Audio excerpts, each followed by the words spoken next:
Hello and welcome. We're going to give everybody about 5 minutes to finish joining. So as you join and get this message, if you just type into the chat, introduce yourself. Who are you and where are you joining us from today? We're expecting people from all over the world. Hopefully they'll join live. Otherwise, I know they will enjoy the recording that we'll send out to everybody that was registered after the webinar. So again, welcome to Breaking Through Revenue Plateaus. We'll give everyone a few minutes to get in entered and settled.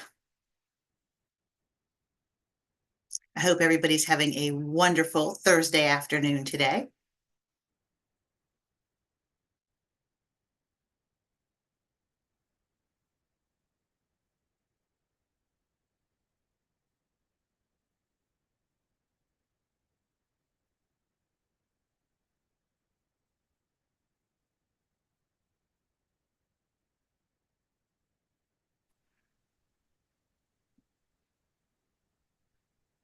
So again, as people are joining, everybody just a few minutes to get joined in. And as you're joining, please feel free to type into the chat and let us know who you are and where you're joining from today.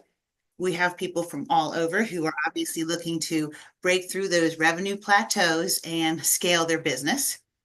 I'm here today in the Washington, D.C. area where it's actually a bright and sunny winter day. I hope everyone else is having a good weather day. So again, type into the chat, let us know who you are and where you're joining from. We're going to get started in 3 minutes as people join. Feel free to turn on your cameras if you want to participate and if I can see if you're interested or not, or feel free to leave them off if that's your preference. It's up to you. And if you want to jump in with a question, you can either raise your hand, you can type it in the chat, or you can just, jump in. I love to talk to you one-on-one if that's what you would like to do. So we've got just 2 more minutes of welcoming everybody and letting everybody get settled. And then we're going to jump right in. And I'm so happy to have you here today again for learning how to break through those revenue plateaus, how to scale without burning yourself out. And hopefully we'll give you a few practical strategies that you can take back and implement right away.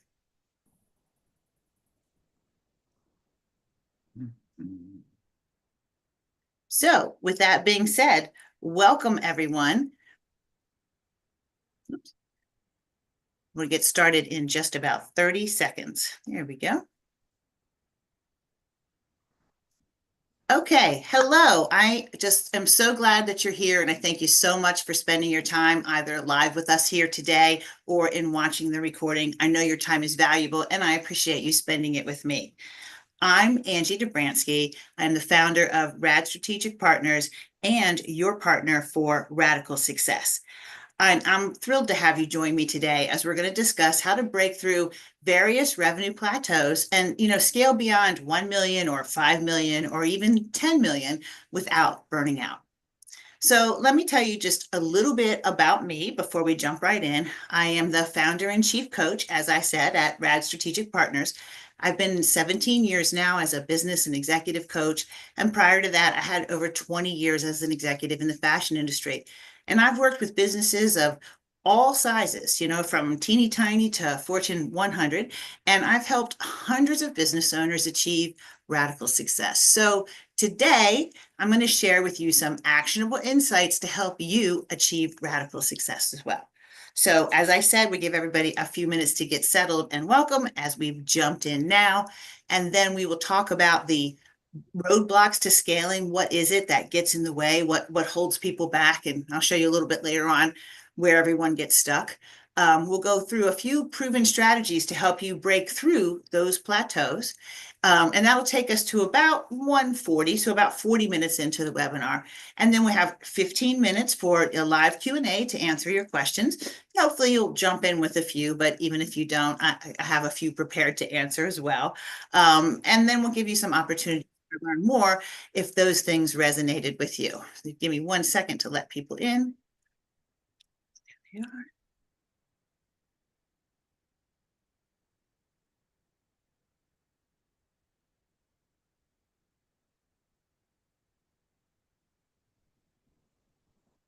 All right, so while we've got just a few more people chiming in, as everyone's joining, again, take a moment if you're participating here. Oh, hi, Samira, an entrepreneur in place development marketing and lifestyle from Sweden. Lovely, fantastic. Glad to have you. So again, introduce yourself like Samira did, and share with you, what is your biggest challenge right now when it comes to scaling your business? If you share it with me, I'll be sure and address it. So, oops. So let's jump right into that big first plateau, which is the $1 million plateau. So this little chart over here of bubbles represents the US distribution of businesses by volume, according to the NICS Association. In fact, you can't see the numbers, but I will tell you that 86% of businesses in the US never cross the $1 million mark. And so obviously that is a huge plateau.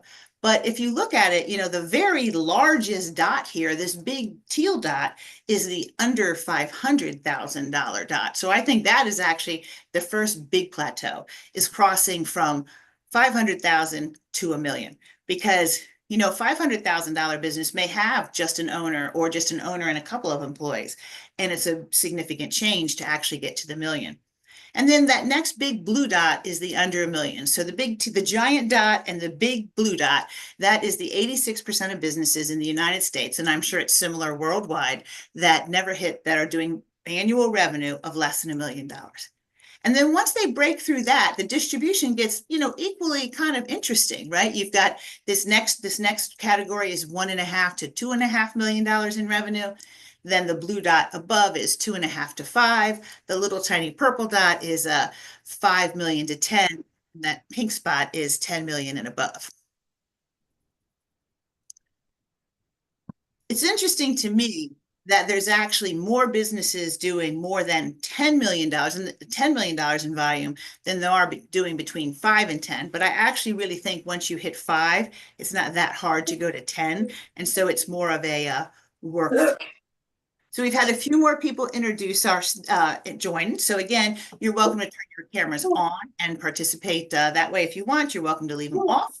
If you have a question, you can type in the chat. If you have a lot of background noise, it'd be helpful to mute yourself for a little bit. But again, welcome open participation. So feel free to raise your hand, type in a question, or interrupt me at any point. And feel free to type into the chat who you are and where you're from and what your biggest challenges are. So again, back to our slide. Here are as you can see, these are major challenges breaking through that $1 million plateau. And then in my opinion, your next big plateau is the $5 million mark. You sort of go 500,000, then a million, then 5 million, and then 10 million, and beyond 10 million becomes a whole different game at that point because you're more of a large corporation, most likely. So what are the key struggles that hold every business back from scaling to the next level? The first one is time constraints. We don't have the time needed to do the actions it'll take to actually scale our business. Operational inefficiencies. We're growing our businesses on the fly, and we may not be using the best systems or the most efficient ways to do things. And finally, leadership gaps. In my many years of coaching and many years of talking to people, what I have learned maybe 10 years in was that it's not the same person who builds a business that runs a $1 million business or runs a $5 million business or runs a $10 million business. So if you're going to scale your business, you also have to scale yourself. So let me ask you, does this resonate with your experience? Do you find time constraints and operational inefficiencies and leadership gaps are what's getting in the way of you scaling? If so, drop a yes in the chat or share a specific challenge that you're facing. Again, I'd be happy to talk with you and address it, make sure we address it one-on-one. So let's get into these roadblocks in more depth. If I can get myself back into the right screen. And the answer to that is no. Oh, please. All right. So what are these roadblocks? The first big roadblock, and I know everybody experiences because particularly if you grew your business, the first big roadblock is overdependence on the business owner. You do know how to do everything in your business maybe because you created it and you built it and you're the expert. But the truth is, you can't do it all alone. And so you become the roadblock in your business because your business really can't live without you. You wear too many hats, and it leads both to burnout on your part, but also bottlenecks in decision making, which is what is keeping your business back. So, how many of you feel like you could go away for a week and your business would survive just fine without you, or a month, or oh, good, we've got somebody putting in great things. We'll address those in a moment in the chat. So let me ask you this. Can your business survive without you for a week or a month or a year? Because if you don't have the ability to walk away and have your business still grow, it's likely a little over dependent on you. The next big roadblock is inefficient systems. The systems that worked at $500,000, they might fail at $1 million in revenue, and they're really likely to fail at 5 million or 10 million. Your processes need regular upgrades to handle higher volumes and larger teams. And that's more true today than ever, because with AI and the rapidly changing tool, and system workforce that's available to us, keeping up is more important than ever and also seems more challenging. And another thing that I've discovered in years of coaching is that it's actually a lot more difficult to say upgrade a system than it is to build a system, because you've got your business already running and you've got to figure out how to, take it to the next level. So you need to be doing regular system upgrades so you can be continually upgrading without interruption to your business. The third big roadblock is team challenges. As your business grows, you need to attract larger teams. You need to retain more top talent. You need to learn how to be a leader and not a doer. You need to learn how to be a manager, inspirational, visionary person who can get your team to replicate you. You need to learn how to get what's out of your head into a system that can be taught to other people.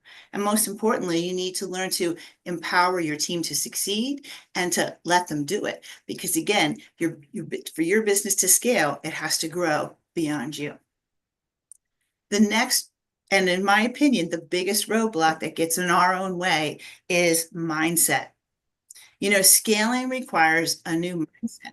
Fear of letting go and taking risks is what holds us back. As I said in the beginning, we need to become a different person in order to run a different business. And a lot of the time that I spend in my work with clients is really helping them to become the person who it is that can run their business, both from a skill perspective and a mindset perspective. Remember, the person who built a $500,000 business is not the same person who's running a $5 million business. It requires different attitudes, different skills, and different people. But it doesn't mean you can't scale yourself. So let's take a look at the chat, because I see we've got some good commentaries in here. Time constraints are a big one. We've got Canadian. Okay, nice. She's got a couple little businesses there. Building a team, operational challenges. Oh, yep. Building habits. Oh, we just talked about all that. That's nice. But, I love what you said.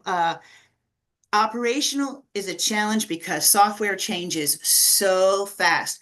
I think every one of us on this call feels that pain right now because, even 10 years ago, honestly, you could buy a software program and use it for 5 years and it never changed and it worked just perfectly. But now it seems like every 5 minutes, there's a new change or a new tool or something that's faster or better or more efficient than what we're using. The trick to it is to stay cutting edge. You don't have to jump in on everything, but to pay attention to what's going on, to be open to using tools that will help you, and to not let your systems get too old. Be in a process of continual and never-ending improvement, both on yourself and your systems. So now that we've identified what many of the roadblocks are, how about we talk about some of the strategies to overcome them? These are proven strategies that we know work for everyone, and they'll work for you too. Because, at the end of the day, if we don't get around the roadblock, what's the point? So the first one is to optimize your operations, and that's what we were just talking about.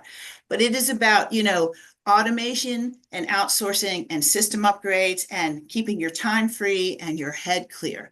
Anything that you can automate, you need to automate. Anything that you can outsource or delegate to a team member, you need to outsource or delegate. You need to, at this point in time, and I think it gets expensive and frustrating, but at this point in time, you need to keep your systems upgraded, and you need to use the tools that are out there that can really help you take your business to the next place. I mean, honestly, AI is a game changer for small business owners everywhere. A great little pro tip for AI, and I think somebody brought it up. It is fantastic for helping you improve a system that you already have in place. So if you have a documented system or one that's in your head that you can write down, in a series of steps, and then feed those steps into generative AI and say, this is my process for doing X, Y, Z. Here's the result I desire. How would you improve it? You will be amazed at the improvements that it gives you. I recently did this with my process that I've been following for video editing. I have a process I followed over and over again. It speeds it up. It is written down because I truly miss a step every time I don't use the checklist. And I asked AI how to make it better, and its suggestion was to turn my process into a template so that half of what I was manually doing was already there, and I just dropped the video in.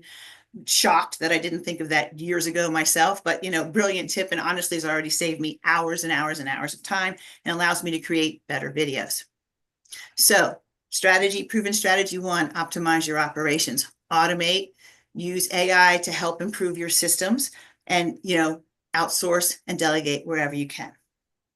The next is to build a high-performing team. And I know that small business owners struggle with this because you don't necessarily have the benefits package or the resources to be able to compete with the bigger, brothers and sisters down the street operating bigger businesses. But you can do it, and you can find the right team. You find people that are dedicated to your vision. And the key to building and empowering your team is to clearly define roles. A lot of times when we build our business, we hire people just to help us with whatever it is they need help, we need help with. And roles are not clearly designed. People are really just sort of little miniature clones of us filling in where we need them to go. And as we grow, we need people to understand what we expect of them, what the role entails, and what outcomes we want them to achieve. And once we do that, we need to then empower them to take ownership and make those things happen. We need to develop a growth of culture and inclusion to retain top talent. Maybe you can't pay the same salary, but you can attract people who can make input in your business in ways they wouldn't be allowed to in other companies and can grow with you, and find that to be an exciting experience. Find the idea of growing with you to be exciting and empowering as well. It's hard to build a team sometimes when that's not your skill set, particularly if you're the average small business owner who's, built your business and spent your time creating products and developing things and signing leases and helping clients and not necessarily managing people. But these are skills that you can develop. And again, the more that you build a high-performing team, the more they understand your objectives and you empower them to achieve them, the faster and quicker you'll be able to grow. The next strategy is to focus on the right metrics. So in it, people track things like revenue, but you also need to track profitability and efficiency. And you really should have 3 to 5 KPIs for your business overall. So what are the 3 to 5 key things we track overall in our business? And as you grow, each role should probably have 3 to 5 KPIs that you're measuring or they're measuring so you can determine the success of a role. So, for example, I worked for Liz Claiborne for many years, and on Monday mornings, we would call every single retail store in the country to ask what the retail sales of our product were for the week before. And we would roll all that up into, one giant number, and we would compare that to what sales had been the prior year and what we had planned for sales to be this year. And then around noon, we would go meet with the president and we would discuss where retail sales were trending. And we would use that to make decisions about how healthy our business was and whether we should anticipate future shipments, future orders increasing or decreasing, so we could react accordingly as our lead time was quite long. It sounds a little bit onerous, but it wasn't. It became a system, and it's how that we got things done. What we knew was retail sales, the sales of our customers were the KPI for how healthy our business was. And so that's what we tracked. Frequently, you can find for any given role 1 or 2 things to measure that sort of indicate are all the other activities happening. And that is a good KPI. Real-time KPI tracking, dashboards, however you track it, really important in scaling. It's one of the differences between small business that's stuck where they are and big business that's growing. The bigger the business, the more likely they are to have real-time access to numbers and be making real-time decisions based on that data. Because of the structure and the systems in small business, our data comes in slower and we don't have time to look at it. And so our decisions are less data-driven. And this is one of the things that prevents us from scaling. And so the strategy to overcome that is of 3 to 5 KPIs that indicate how healthy your business is. And then the fourth strategy is to grow a scaling mindset. Embrace delegation as a superpower, right? Not a weakness, but understand the difference between delegation and abdication. Delegation is, giving your team responsibility and empowering them to do it, checking their progress along the way, offering assistance when they need it. Abdication is turning over something to somebody and never looking at it again. KPIs, thank you. KPI, in case I was not clear, which I was not, someone has indicated in the chat, is a key performance indicator. Thank you for that little note. Thank you for that note, Moses. I appreciate it greatly. So your next strategy is to invest in personal growth as a leader. And quite honestly, everybody who's watching this or attending this webinar is obviously investing in personal growth. You found it, you attended, you're trying to grow. The larger your business grows, the more you have to grow into, again, the person that can run that business. Scaling is not about doing more. It's about doing less of the wrong things. So do these strategies resonate with you guys? Does it seem like things that you can do? If you have any questions, you can drop them in the chat.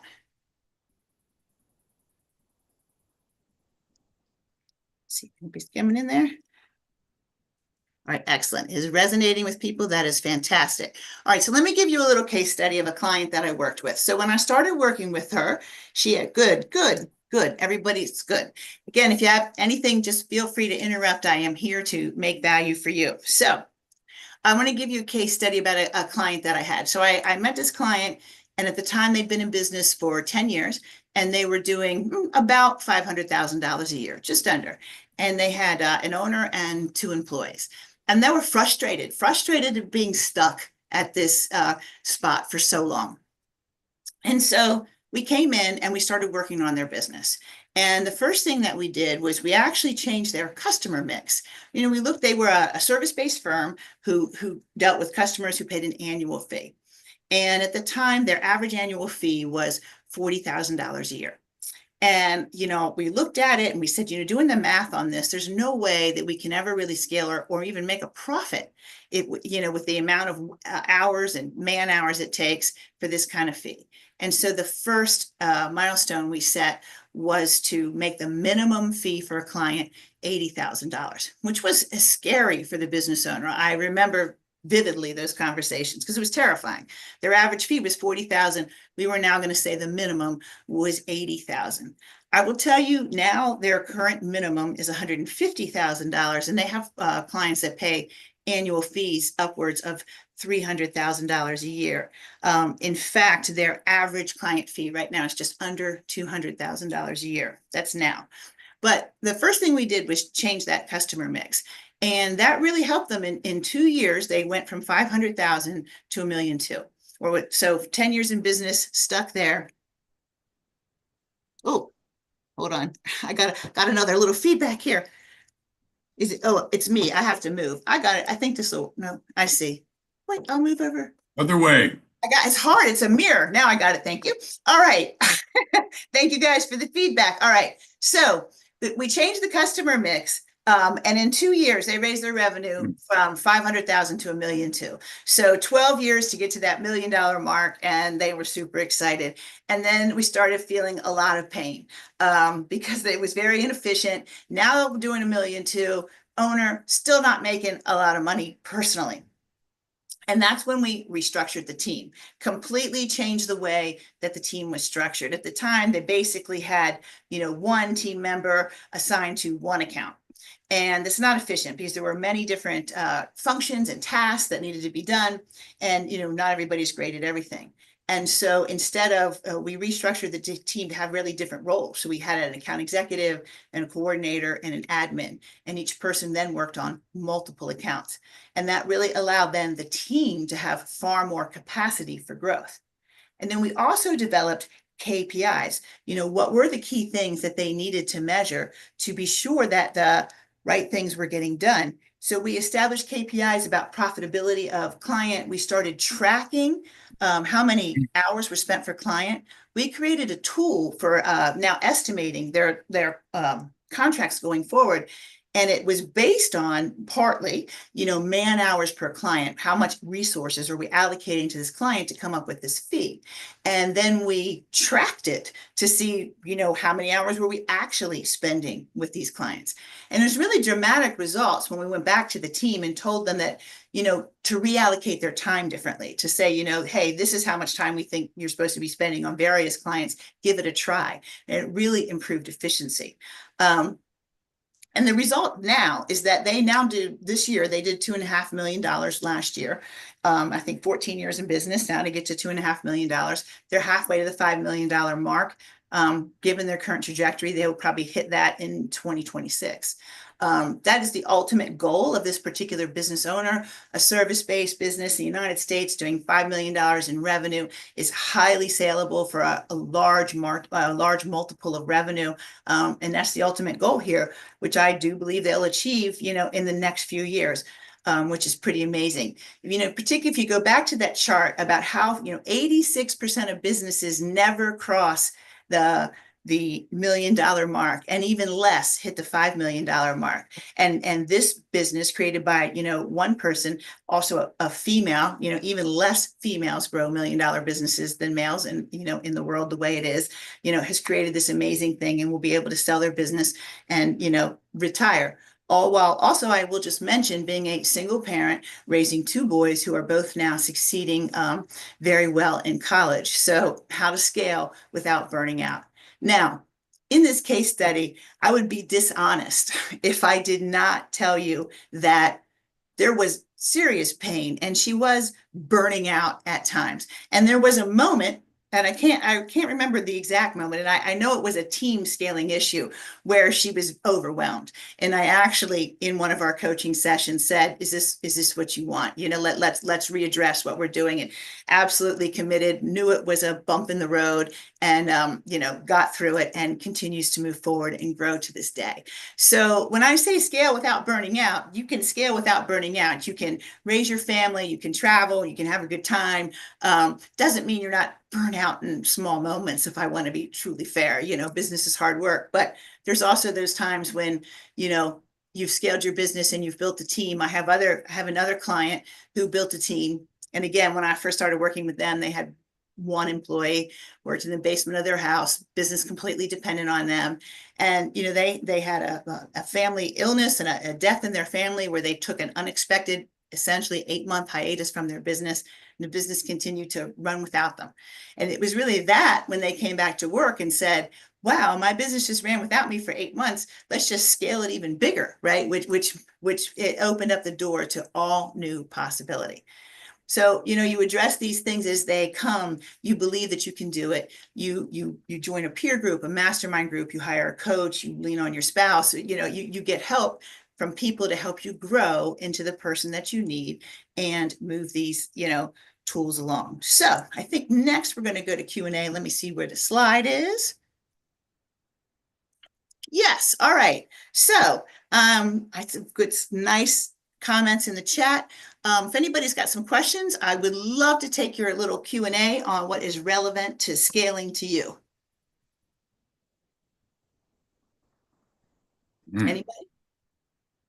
Because I got some pre-prepared questions we'll jump into while you guys think about your good ones. Again, you can jump in, you can raise your hand, you can put them in the chat. So here's a few questions that people kind of ask. How do I know if my systems are ready for growth? Meaning, do I have the right system in place that will allow me to scale?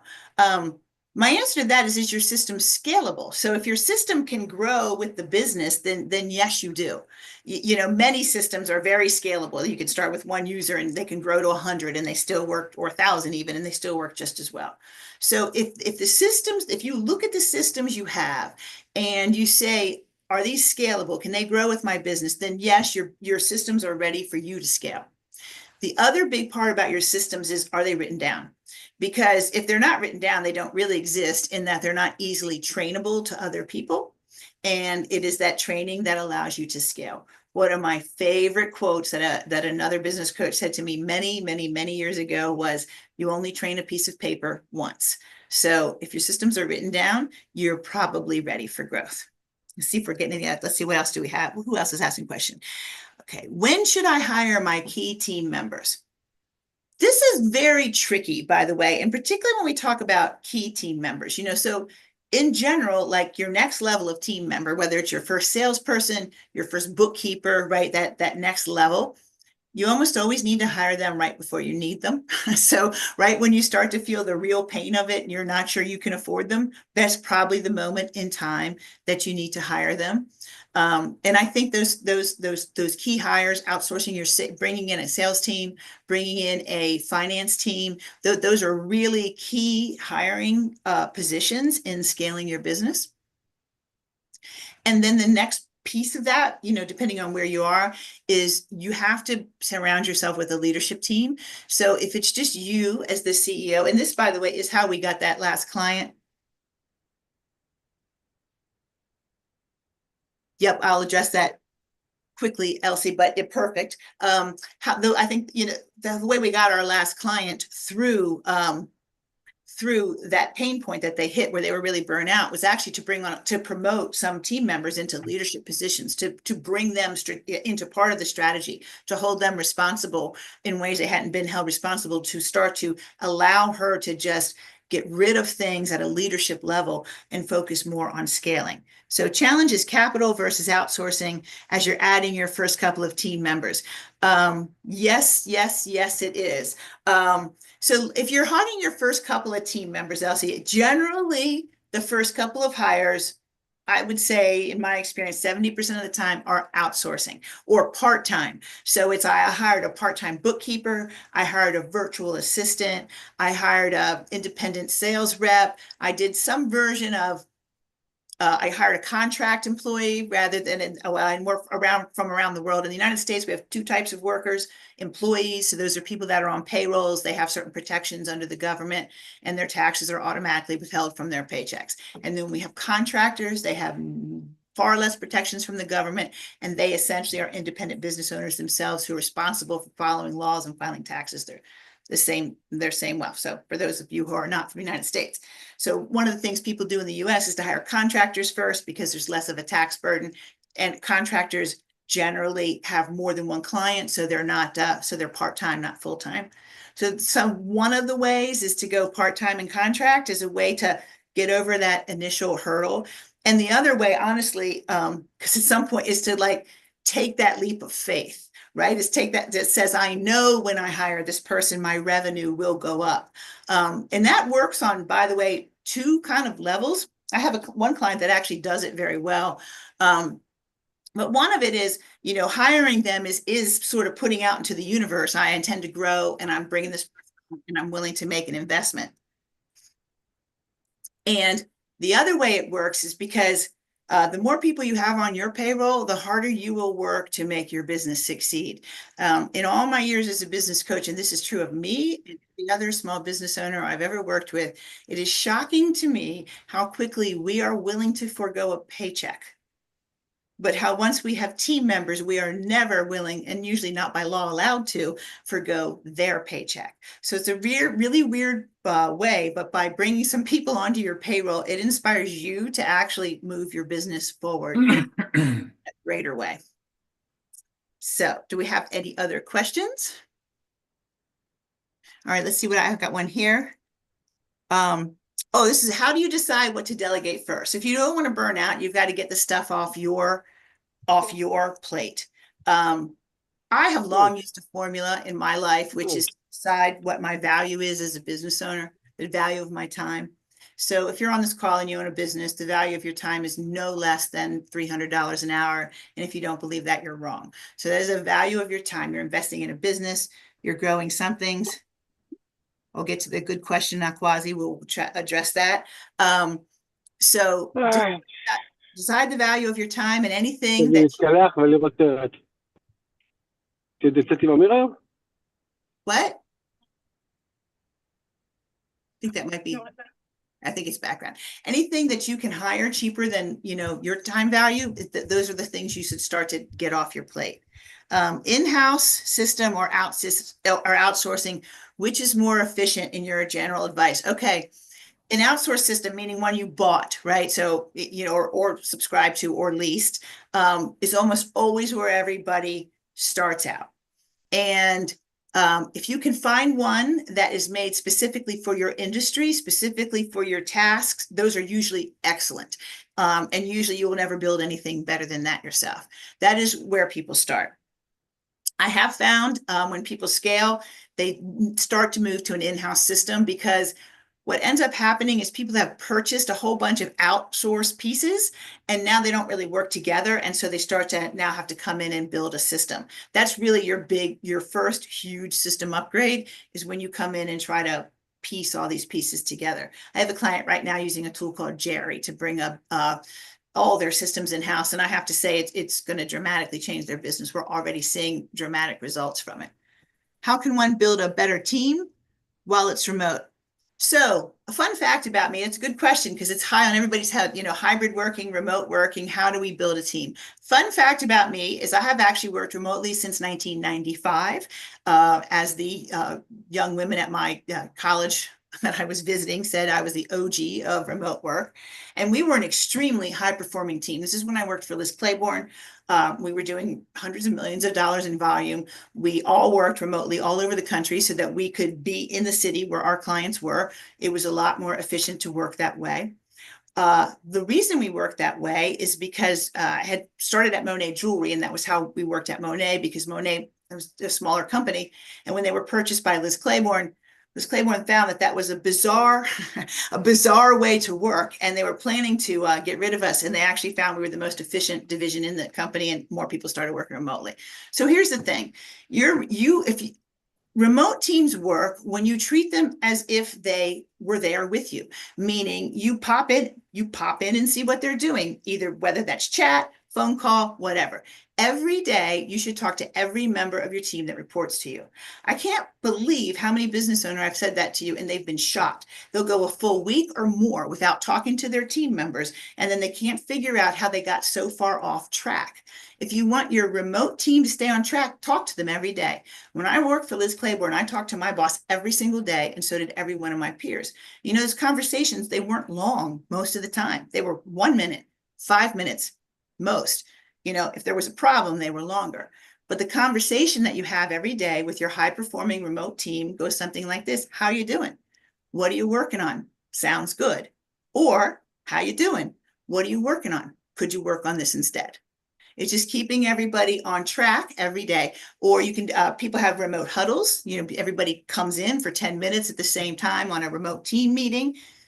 Is another way to get everybody on the same page all the time. Okay, good question there, Elsie, as well. And another one on the remote team is to make sure you connect the team with each other. So encourage them to be also talking with each other through chat, phone calls, all of that, all the time. And also make sure that you do group events, whether you bring them all together in person or you do remote things, just to, get people to know each other. One of the things that I do when I do group meetings, like trainings and things for remote teams, is to actually ask some random question at the beginning, which is just a way of everybody getting to know each other. And by random question, I mean, what is your favorite color and why? What's the weirdest thing you ever ate? Just some random question that's like personal, but not personal. And you get really interesting answers. And it's a great way to keep your team connected. The next question we have is ideas on how to set up a sales staff with a commission-based salary. So I've worked with all sorts of different commission structure. My personal opinion is a little salary plus commission is probably the best and most motivating way to go for all salespeople. But in the beginning, if you want to hire commission-only salespeople, you have to give them a draw. One thing to remember is that people can't live on nothing. And depending on the life cycle of your product. So some people can, get their first sale in a week, but if you're selling a complicated system, computer system into large companies, it could take you a year to get your first sale. So depending on the sales cycle, you have to understand that people need to eat. And so if you want to go all commission, you need to give people a draw against commission, something that they can at least, eat on. But if you want to do both, which is what I recommend, which is a base salary plus a small commission, or, depending on small or large, depending on how your business operates, I recommend a base salary that would pay their basic bills, but no more. Good question. They'll get that one next. So their base salary should pay their basic bills, but no more. So in the DC area, $40,000 a year. It's you'd barely be able to live on that, but meaning that they have to earn the commission in order to be comfortable. You also, and it's very, very important when you're dealing with commission, and my husband who's on this call, he can chime in if he wants, because he is a commission salesperson and a straight commission salesperson. You really have to be reasonable about what can they sell and can they make a real living? I mean, because otherwise you're setting them up for failure and it will never work. I had a long time ago a client who'd been in business quite some time, and he was doing his volume was $250,000 a year. I think he'd been in business about 5 years at that point. And he wanted to hire a straight commission salesperson.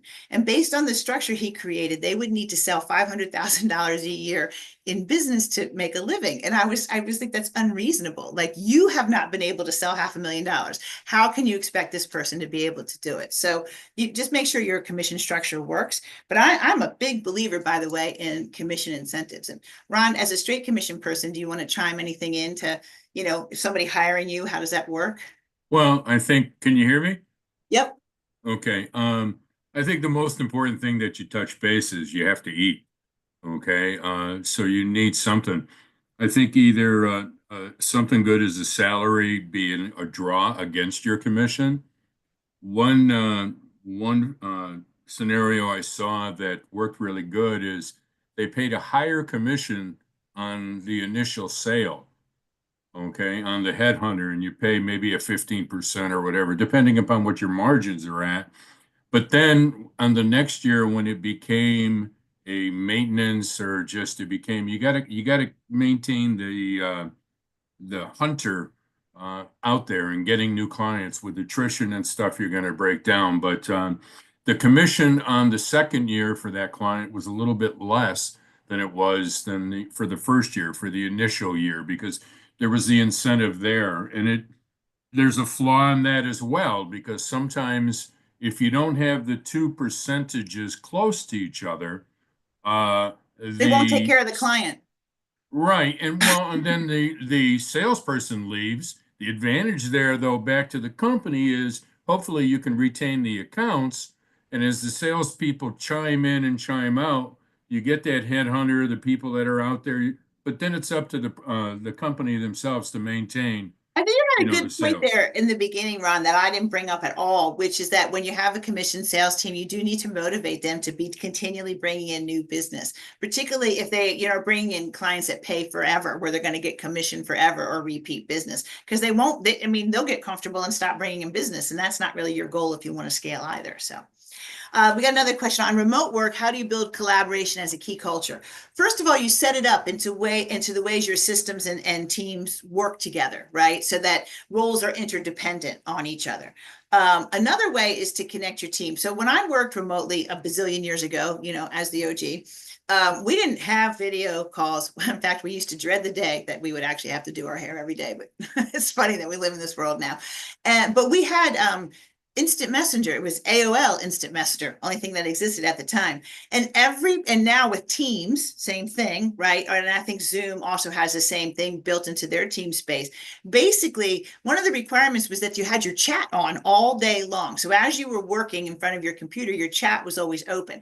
And so the team was actually always chatting with each other. And sometimes it was a quick question. Hey, how do you do XYZ? Or, hey, does anybody know this? And sometimes it was a joke, like, hey, I need a little you'll laugh. Let me share it. But the team was literally always working together in a collaborative way through that instant messenger, which basically now exists in Teams. So you can, or Slack, if you're using a Slack channel that way. There's many tools where you can basically have your remote team have it open all day so that they're actually talking to each other live. Another point on this is that when they've done studies on remote work actually is more efficient and it's better for both the employee and the employer. If it can be done, it should be. That's what the studies have shown. But it actually only works when everybody works with time synchronicity. So if you've got people all over the world and they're not working at the same time, then collaboration becomes very difficult. So if you have a remote team, you need to have at least, a 3 or 4 hour chunk at a minimum of overlap time where everybody's working at the same time. I just have a client now that we talked to this week who has contract employees, and one of them clearly took a job because they sent a note saying they'd only be able to do the work in the evening. And the answer to that is no, you know how we work. We work collaboratively. If you can't find work, if we can't work together during the day, it doesn't work. So if you want to build a culture of collaboration, have a tool that's open where they're chatting all the time, and also make sure they have time synchronicity. Another little remote tip to connect your team is employees do get lonely in their homes. And many employees, many of my clients that have remote teams, they have employees that will sort of work together, meaning they've got their Zoom on while they're doing independent tasks. So it's like they're in the same room. Sometimes they do it where they've got an open phone line going, like a conference meeting, or even the chat. They're using the same way so that they feel like they're there and they can sort of call across the room whenever they want. Hey, how you doing? They can even have lunch together on Zoom. So those are really good ways of how to, get your remote team connected. What else do we have here? Yeah, and on the sales thing, and again, because you're trying to scale, this becomes very important. And I just talking this morning with my insurance client about this. There are hunters and there are nurturers, and they are not the same disc personality. And very, very, very difficult to find both the person that can find the clients and can nurture them. So a disc is a good way to do that, to understand the right personalities, but it's also it's a different sort of motivation. I have a I have a friend that's an absolute closer. You could put a client in front of her, she could sell them anything. But she can't hunt to save her life, and she knows it. And she knows it. So she's very highly in demand for jobs where, people can bring her leads, because she'll sell the heck out of them. But she would fail terribly in a job where she had to go and find those leads. So when you're hiring that salesperson, usually in small business, your first need for a salesperson is a hunter. So make sure you're hiring a hunter. Let's see, what is DISC? DISC is a communication style assessment tool. We all fall somewhere on it. The most beneficial thing of understanding DISC, if you've never heard of it, is your ability to understand how you take in information and to recognize how other people take in information. The best salespeople and the best business leaders have a really good grasp of DISC, both similarities and differences between people. Just like the football coach, talks softly to some, screams in the face of others, and hits others on the back. That's how you have to treat your team. You have to communicate with them in the ways that they take in communication so they can hear you. So let's see, do we have any more questions?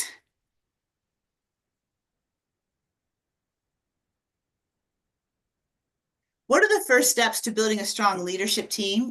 This is an interesting question. The real first step is to identify who on your team is taking ownership of the role and has the capability to grow into leadership.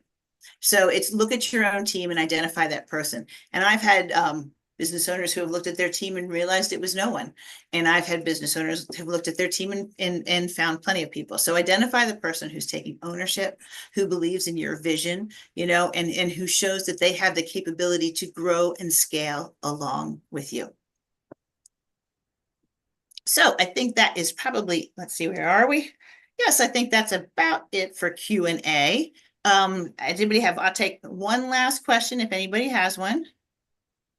Okay, so we'll go to this. So I really am your partner for radical success. This webinar is free for a reason because I'm here to help you. I'll be doing them every other month. The next one will be the last Thursday in March. You can look for information on that soon. That will be up and available to register next week. I also put 2 videos a week out on YouTube. I share them on all the social channels, and I have a weekly newsletter that goes out every single week with a high value tip. I also have my latest and greatest book. That book. See, I'm in the weirdness, so you can't see it. Okay, wait. I'll come off this and show it to you in a minute. But I also just published a book a month ago. I'll give you my socials. Thank you. I published a book a month ago, 52 Steps to Radical Success. You can buy it everywhere books are sold. If you would like a free coaching session with me, we can talk about what your biggest scaling challenge is. Just go to my website, radstrategic.com. Right on the homepage, there's a button, book a call, and that'll give you a 30-minute call with me. I know that some of you are around the world. If the time zone, if there's no times that work for you, send me an email because I do have time available outside of that.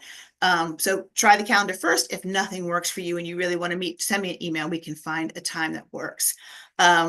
I hope everyone found great value. I can't wait to see your businesses scale. I hope you stay in touch. You can find me on all the socials. On Facebook, I'm Coach Angie Dobransky. Most everywhere else, I'm at Rad Strategic Partners. Thank you so much for coming. I really appreciate you spending the time. And again, I look forward to watching you achieve radical success. Everybody have a great day. Thank you so much.